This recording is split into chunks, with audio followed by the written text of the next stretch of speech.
Manager interviews have started for your San Francisco Giants. Is Buster Posey to blame for this past season and other GMs who turned it around quickly? That's all coming up on Locked On Giants.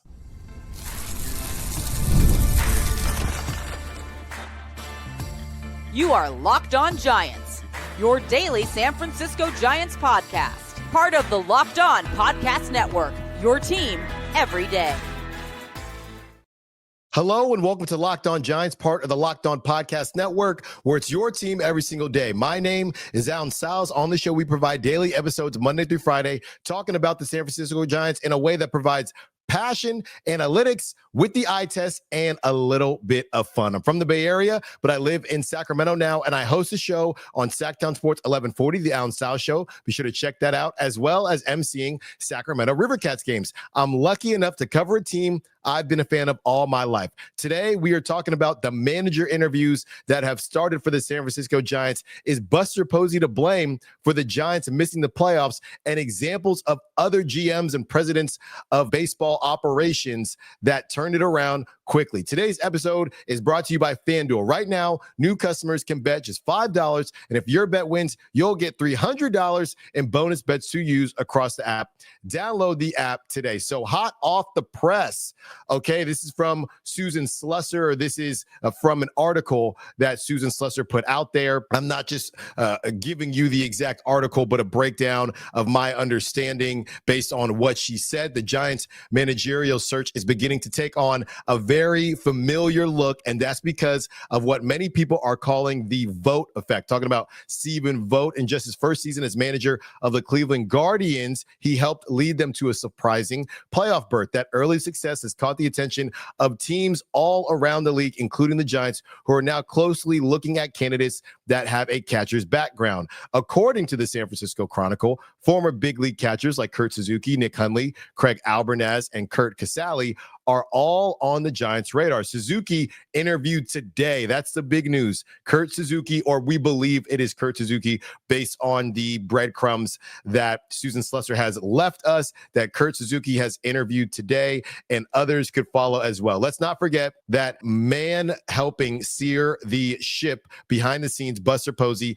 is, of course, a former catcher. And as part of the ownership group and front office, he's been one of the loudest voices emphasizing leadership, communication, and trust between the dugout and the clubhouse. So why catchers? There's a long history when it comes to catchers and the manager, the skipper position. Catchers spend their entire careers managing pitchers, studying hitters, and essentially serving as field generals. They can see the whole thing from their vantage point. They're used to balancing personalities, game situations, and strategy in real time. It's no coincidence that guys like Bruce Bochy, Mike Scioscia, and Joe Girardi all came from a catcher's spot and went on to have strong managerial careers. For the Giants, this approach feels intentional. They're not just looking for someone with X's and O's knowledge. They want someone who can connect with players, build trust, and carry the type of calm presence that Posey himself was known for. In other words, the Giants don't want just a strategist. They want someone that can come in and handle the human side of baseball as well. And I just want to say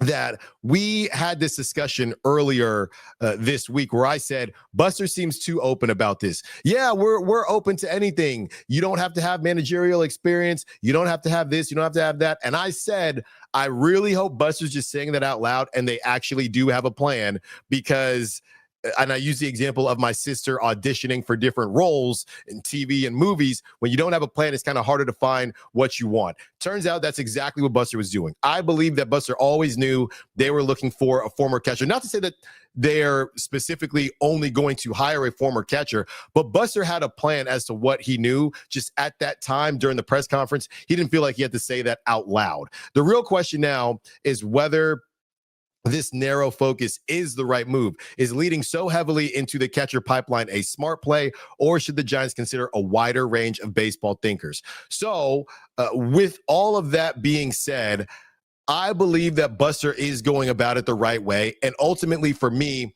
I don't know that it's about what I want. I'm more so excited about the process. I'm more so excited about Buster knowing what he wants. There's some names out there that I like, and I've said that before, and the Skip Schumachers of the world, maybe they'll be available, maybe they won't. But it's more important to me that Buster knows what he wants. And if he's going to miss on this, he is going to miss getting exactly what he thought the Giants needed. Now, hopefully they don't miss. Hopefully things work out for the Giants and we get another 3 parades in 5 years, just like when Buster was the catcher here. It might be tough, but maybe that'll be the case. But ultimately for me, I'm excited that Buster knows what he wants and he's going out and he's going to get it. And there's a pretty wide range, right? All the names that I said, Kurt Suzuki apparently was interviewed today. There's Craig Albernaz and he's connected to Stephen Vogt out there with the Guardians. So a lot of different options. The pool seems pretty big. And as I've said before, do not sleep on the Giants and their brand, right? They have a big brand when it comes to Major League Baseball and everybody knows that. There's the Mets, the Phillies, the Yankees, of course, the Dodgers, all those teams. The Giants are right there. I was arguing with my buddy about the Braves and some other teams earlier this week, but they're right there. And Buster knows that, and he's going to use it to his advantage. So that was the big report today that came out earlier. If you haven't seen it, the word on the street is that interviews have started, and Kurt Suzuki got the first call. When I initially read it, I thought it might have been Craig Albernaz, and I think the plan is for the Giants to ask permission from the Guardians if they can interview Albernaz, and he may be the next guy on that list. Where those priorities are and what the hierarchy is as far as what Buster wants or who's number one on his list, I actually don't know that Buster has that yet. I think he knows the type of guy that he wants, pretty sure that he wants a catcher, and then from there he'll see who is a fit with the X's and O's, who's a fit for their philosophy, who's a culture fit, all those types of things. And I do trust Buster to make the right decision. Now, when I say make the right decision, as I joke, I don't know that that's going to end in 3 championships in 5 years. It would be nice, but I don't know if that's going to be the case. As long as Buster feels like he is going about this the right way, has somebody that he believes is going to be a solid fit for the Giants, that's the most important thing to me, because right now it's still in Buster we trust. And as I say, in Buster we trust, that is a great way to kick off the next segment. How much blame should Buster get for this last season missing the playoffs? Some of you out there already think Buster should be on some type of hot seat. Do I agree? Do I disagree? We'll give some pros and cons. Don't move. More Locked On Giants coming up.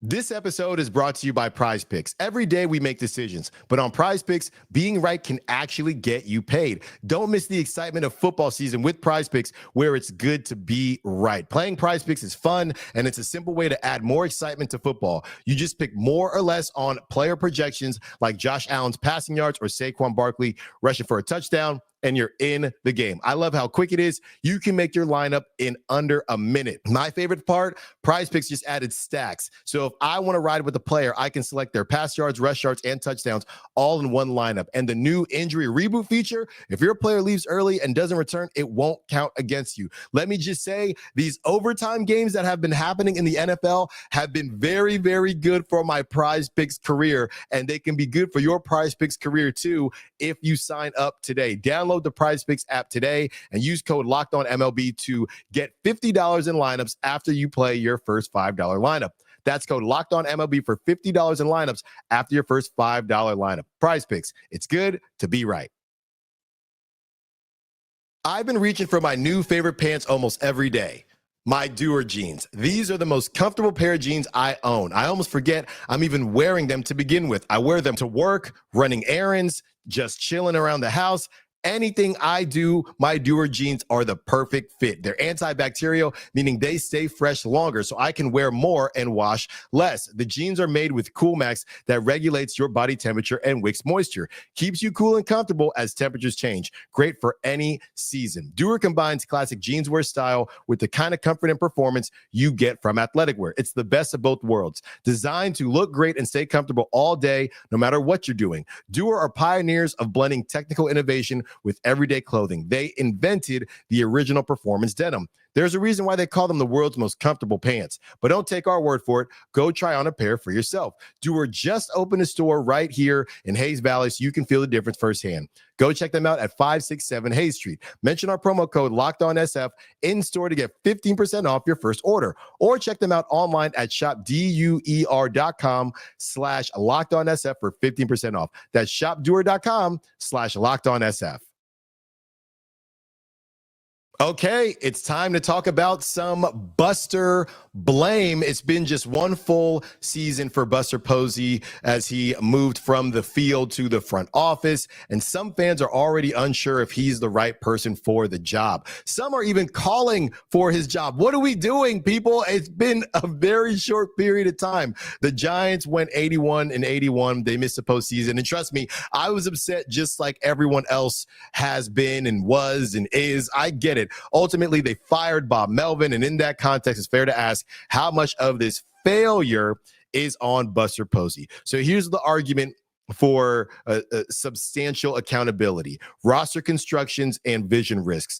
As president of baseball operations, Posey's fingerprints are on every major roster move. His decision-making, trades, free agent signings, contract extensions set the framework the managers then have to work within. The acquisition of Rafi Devers was widely praised, but post-trade, the team absolutely unraveled. The Giants went 40-50 after June 15th. The collapses raised questions about whether the supporting pieces were overestimated or underbuilt. And I'll never forget, it was right around the trade deadline, or it was right around All-Star when Buster was talking about deciding to make that move.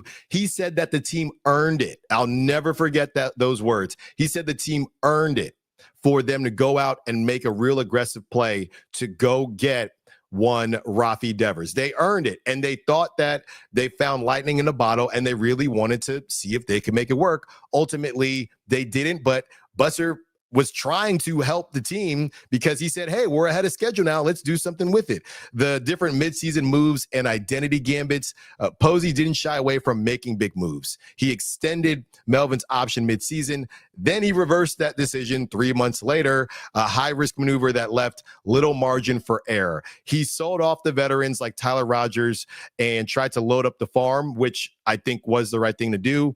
And he just got kind of caught between different decisions. I don't know how often a team goes, quote unquote, all in, then later, because they went all in so early, then later ends up selling at the deadline. And part of that is because of the drama, for lack of a better term, that was going on with Rafi Devers and the Red Sox. Buster saw an opportunity, and it was more so about, are you willing to pay Rafael Devers versus what they had to give up? No disrespect to Kyle Harrison. The ownership and payroll authority. Posey also holds power over budgets, payroll decisions. He said that ownership is committed to putting a winning group of players on the field, indicating that the $178 million payroll could even expand next year. Since he controls the purse strings, we believe he must also bear the responsibility for underinvestment in key positions like the bullpen and that right field, outfield depth as well. The public acceptance of responsibility, I think Buster has been very good at that. He has been open about the criticism. He said, if anybody deserves any blame from the top, it should be me. I'm the one who sets the roster. And what's funny that he said that when the Giants were kind of in the midst of their tough stretch. It's funny that he said that and then fired Bob Melvin, right? Because he said that when the Giants were in the throes of it. I think it was around halfway through the year, or when the slide started. It was definitely before the 1901 comparisons or whatever it was, when they were just a nightmare at home for that homestand. But Buster said that, then proceeded to fire Bob Melvin. And as everyone knows, I was not a huge Bob Melvin fan anyway when they hired Bob Melvin. But it is funny that Buster said I should take the blame, but then they did move on from Bob Melvin. So I guess he's saying I should take the blame, but there's certain things that Bob Melvin could have done as well. So here are some arguments saying that this shouldn't really be on Buster Posey. 1 year, as I continue to say, tiny sample size. It's hardly definitive, especially in baseball with injuries. Any bad luck can derail the best laid plans. Buster inherited a club that had a lot of different moving parts. He had to turn around a roster that really was stuck in the middle, and he did that fairly quickly. Spent some money, but he did that fairly quickly. And I think if you look at the lineups, the Giants lineup outside of even including the top of the rotation, it's still, better than when you look at it And maybe this is why Bob Melvin doesn't have a job anymore, at least not with the San Francisco Giants. When you look at it, I think that's a top 12 lineup. It's that simple, right? 12 teams make the playoffs. I think it's a top 12 lineup in Major League Baseball. So now Buster just has to fill in the other cracks. And it was not a top 12 lineup in years past. It definitely wasn't a top 12 lineup the last time they went to the playoffs with Gabe Kapler. So Buster has tried to get this team on the right path and do things that we haven't seen the last couple of years. And really the player performance and breakdown beyond control, some of the failures were just outside of Buster Posey's direct control. The bullpen crumbling, the defense, and again, this goes back to Bob Melvin now. The outfield defense was terrible. And you're stuck because Elliot Ramos was coming off an all-star season. You had to go with Elliot Ramos. You had to. You literally had to. So you have that situation there. And ultimately, the guys just weren't taking care of business. You paid these guys big money when Chapman was hitting, Willy Adames wasn't hitting. When Rafi Devers was hitting, Chapman wasn't hitting. They just couldn't get on the same page. The Jung Hoo Lee move, things like that. It just didn't. It didn't really gel enough, clearly. And the support for bold moves, the Devers trade and efforts to build a new core showed a willingness to swing rather than default to just the same little moves that they've always done. So I like that ambition, and the opportunity cost of not making bold moves is often mediocrity by default. So he deserves some blame, but I don't think he deserves as much blame as some Giants fans are trying to put on him already. If you don't think Buster ever should have been hired, then that's a different conversation. But if you were okay with Buster being hired and you thought that Buster Posey was going to bring something new and fresh to, I think everybody was pretty much okay with moving on from Farhan. But if you thought that the Giants should go somewhere else instead of Buster Posey, and now on top of that, Buster has, I don't know about struggle, but he's made some big moves, then you have to kind of evaluate where all that lies. Here's the one thing, and I got a thought as I was talking, so I wanted to address that as well. Here is the one thing and the biggest argument I have heard for not being a fan of Buster Posey's moves. If you don't think Matt Chapman deserved a big contract, then you wouldn't be a fan of giving him that new contract. He's going to be, mid-30s by the time that's older, maybe older than that, actually. I think it might be 36, 37. So there you go. The Willy Adames deal, if you think Willy Adames is overpaid, then you might not be happy with Buster Posey. Basically, if you don't think this core is good enough, and you're saying, Alan, I don't think they're a top 12 lineup in Major League Baseball, then you're probably the person that's not thrilled with Buster Posey right now, because he is making moves. If you don't think that he's bringing in the right type of guys, then I could understand it. I would still, and I would say I understand why you don't care that it's only been a year, because these dudes are under contract for years. And you brought in Rafi Devers, who nobody's going to argue that he's not a top 50 player in the league right now. But a lot of people thought it was a bit of an overpay just to take on that contract for the next 10 years or whatever it is. So that's probably the most fair argument. If you think they overpaid for their big money guys and you believe they could have went a different direction, I hear you. My argument to that would be that farm system was such a disaster, the Giants didn't really have a choice, or they were going to continue to lose games. It's one thing if you were the Astros who just kept stinking, and then all of a sudden you have a bunch of top picks and they start to hit. It's one thing if you're in that situation. The Giants had the 28th ranked farm system. So if you didn't pay for somebody, and you can argue, hey, well, they should have got this guy instead of Willy Adames or that guy instead of Chapman, which you can do, but they had to spend money and get someone, and it's really hard to find a perfect player, right? And obviously the Brewers did really well with that Willy Adames this season. That's not to say that it was a bad move to sign Willy Adames. They just have a good, situation and good farm system, and they continue to crank out more and more players. The Red Sox have so many young players that just popped up on the scene. So they said, we're going to move on from Rafi Devers. Now, we'll see what happens with the Brewers, but the Red Sox lost in the wild card, and nobody really expected them to do much.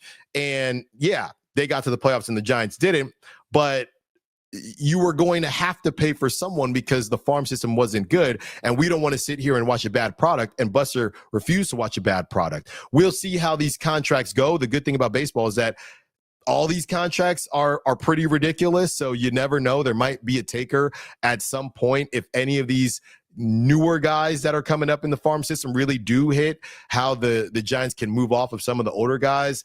I know it's sticky, but it's happened before. But I would say that person that is critical of Buster Posey, that's the one thing to be critical of him about. I don't like how he has spent the money so far. I don't think Willie Adames is worth it. I don't think Matt Chapman is worth it.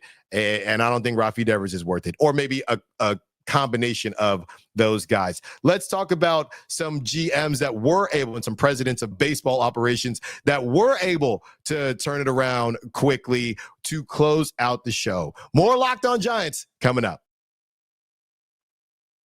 The NFL season is here, and FanDuel has an offer you don't want to miss. Right now, new customers can bet just $5 and get $300 in bonus bets if you win. That's right. Pick a bet, put down $5, and if it hits, you'll unlock $300 in bonus bets to use across the app. What I love about FanDuel is the fact that it gives you so many ways to play. I've bid parlays, tried player props, and even followed the live lines during games. It makes watching football even more exciting when you've got a little something riding on the action. Whether you're a casual fan or love diving into stats, FanDuel makes the game day experience so much better. So what are you waiting for? Visit FanDuel.com to download the FanDuel app today and get started.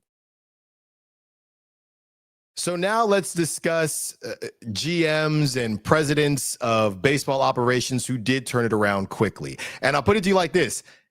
It's not a lot, especially when you boil it down to 1 year. You know, a lot of times when a new GM or president of baseball operations comes in, we're told to be patient. It's a process. The farm system needs to be built or rebuilt. It might take years before we see those results. And that's true in most cases. But there are a handful of examples in Major League Baseball where a front office change paid off immediately, where a new GM came in and the very next year they got to the playoffs and beyond. Let's take Dave Dombrowski and the Phillies. He took over December 2020, and by his first full season in 2022, Philadelphia was not only back in the postseason for the first time in over a decade, they went all the way to the World Series. He made aggressive moves like bringing in Kyle Schwarber, who's been just a ridiculous get, by the way, Nick Castellanos, and tighten up that bullpen. That is a quick turnaround.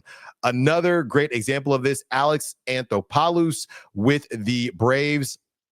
Hired in November 2017, and by 2018, Atlanta won the NL East after missing the playoffs in 4 straight years. He leaned on young talent like Ronald Acuna Jr., Ozzie Albies, and made some savvy veteran additions to stabilize the roster as well. Out in the West, yes, the Smurfs, and they got so much money, I don't even know how to count them, but Andrew Friedman with the Dodgers stepped in from Tampa Bay in 2014. In his very first year, 2015, the Dodgers won 92 games and the NL West. He didn't blow things up, but he brought a completely different philosophy to roster depth, versatility, and player development. They were very, very big on getting guys that can play multiple positions. As much as it pains me to say, I do find the Dodgers to be one of the captains of the what I like to call positionless baseball. As you can see, you have Mookie Betts, who was an all-star Gold Glove right fielder, and now he is a Gold Glove shortstop. And the Chris Taylors of the world, Kike Hernandez, they were the catalyst for that positionless baseball and moving guys around, not just outfield to outfield, but outfield to infield, and doing a lot of different things. Let's not forget Mike Hazen with the Diamondbacks. He came over in October in 2016. In his first season, 2017, Arizona jumped from 69 wins to 93 wins, clinching a wild card spot. He made smart trades, shored up the pitching staff, and got instant results. So it is pretty rare to see immediate payoff from a GM hire or president hire, but these 4 right here, they were able to pull it off. And they are proof that if you get the right person in charge, you don't always have to wait years and years and years to feel their impact. And with that being said, I think that Buster is on the right track. Just to give my actual thoughts on it, I think Buster is going about it the right way. I do think they have a top 12 lineup. They have a good enough lineup to be in the playoffs. Do I think they have a good enough lineup? And that's the thing in baseball. If you have a good enough lineup to be in the playoffs, you have a good enough lineup to be in the World Series. It's not the same as other sports to me. You can make the playoffs in basketball, and everybody, especially now with the play-in, and everybody knows you have absolutely no chance to win the whole thing. Football, they're one-off games, so you never know any given Sunday, as the saying goes. So you never really know in football, but it's been a long time since a wild card won the Super Bowl. I will say that. But in baseball, if you get into that 12-team tournament, anything can happen. And Giants fans, better than anyone else almost of any other team, a fan of any other team, they know that, because so many things can change. So many things can happen. You get that hot team in there. Look at the Diamondbacks. I know they didn't win the whole thing, but the Diamondbacks had no business being in the World Series a couple years ago. They were there. The Giants, I do think people sleep on how good the Giants were, but in reality, they weren't the number one pick to go to the World Series in those 3 years. And they didn't maybe come out of left field, but nobody was really looking at the Giants as the favorite as well. But they knew they had solid pitching and some good talent in the field also. So it can happen. I think that Buster's on the right track. I like who he's interviewed so far. As the saying goes, if you like it, I love it, Buster.